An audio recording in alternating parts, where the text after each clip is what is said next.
हजरत आदम के हर बार यानी बीबी हव्वा रदी अल्लाह ताला अन्हा के जब प्रेगनेंसी होती थी, हमल होता था, तो एक लड़का पैदा होता, एक लड़की पैदा होती।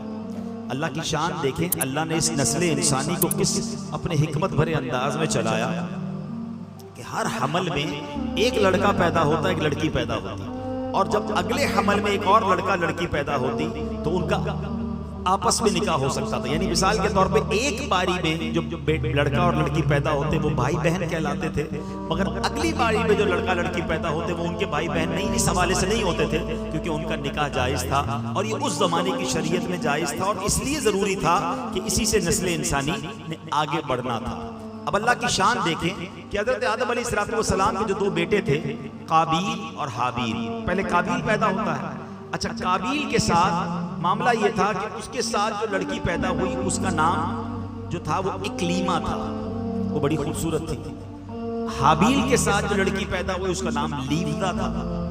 अब जब दोनों बड़े हो गए तो उसी शरीयत के कानून के मुताबिक हजरत आदम अलैहिस्सलाम ने काबील से कहा कि तुम्हारा निकाह लीवजा से होगा, और हाबील को कहा कि तुम्हारा निकाह इक्लीमा से होगा।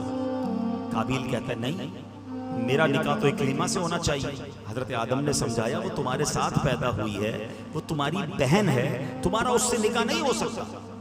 वो कहता नहीं, ये तो आपका बनाया हुआ उसूल है ना, मैंने निकाह करना है तो इक्लीमा से ही करना है। अब हजरत आदम अलैहिस्सलाम ने कहा अच्छा ठीक है, ऐसा करो कि तुम दोनों भाई अपनी अपनी कुर्बानियां पेश करो, अल्लाह की बारगाह में कुर्बानी पेश करते हैं, जिसकी कुर्बानी कबूल हो जाएगी हम समझेंगे कि उसकी बात मान ली गई। अब क्या हुआ, उस जमाने में सदका या जो भी पेश किया जाता था सदका, वो कबूल कैसे होता था, कुर्बानी कैसे कबूल होती थी कि आसमान से आग आती थी और उस सदके को उसको आग लेकर चली जाती थी। सरकार दो आलम अलैहिस्सलाम की उम्मत पर एक और मेहरबानी पता है क्या की है? बहुत सारी मेहरबानियों में एक मेहरबानी ये है कि हमारा सदका, हमारी कुर्बानी हम खुद भी इस्तेमाल करते हैं, हम आपस में गरीबों में बांट देते हैं। हमारी कुर्बानी को आग नहीं खाती, वरना पहले जो भी चीज पेश की जाती थी वो आग ले जाती थी। समझ रहे बात को? हम आजकल क्या करते हैं, सदका गरीबों में बांट देते हैं, रिश्तेदारों में बांट देते हैं, कुर्बानी करते हैं, खुद भी खाते हैं, दूसरे लोग भी खाते हैं। ऐसा नहीं था पहले, ये भी इस उम्मत पर मेहरबानी की गई है। तो बहरहाल अब क्या हुआ कि दोनों ने अपनी अपनी कुर्बानी पेश की। काबील खेती बाड़ी करता था और हाबील जो थे वो बकरियां चराते थे। तो काबील अनाज का एक ढेर उसने रख दिया पहाड़ के ऊपर, और हाबील ने एक बकरी जो थी वो रख दी। अब ऐसा ही हुआ कि आग आई और आग आकर बकरी को जो है वो ले गई और काबील के गंदुम को छोड़ दिया गया। इसका मतलब ये हुआ कि हाबील की कुर्बानी कबूल हो गई और हज़रत आदम ने यही फरमाया कि अब इक्लीमा का हकदार ये है।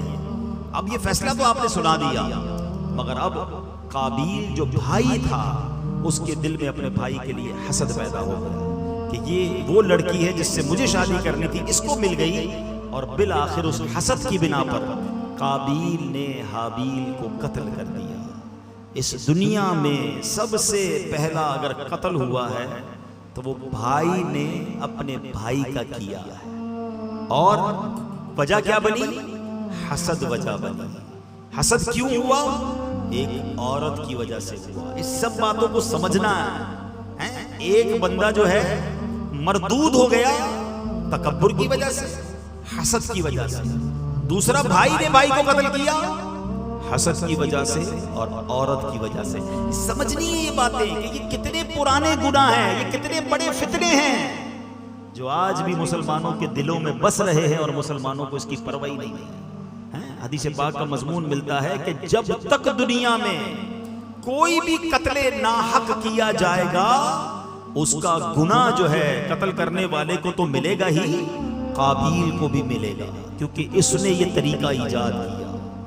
एक और बात सीखने को मिली कि जो गुनाह का तरीका इजाद करता है, गुनाह पर लोगों को लगा देता है, लोगों को कोई ऐसा रास्ता बताता है जिससे बंदा गुनाह करे, गुनाह करने वाले को तो वो गुनाह मिलता है जिसने ये रास्ता बताया, जिसने लोगों को लगाया। ये गुनाह जारिया उसके लिए भी होता है।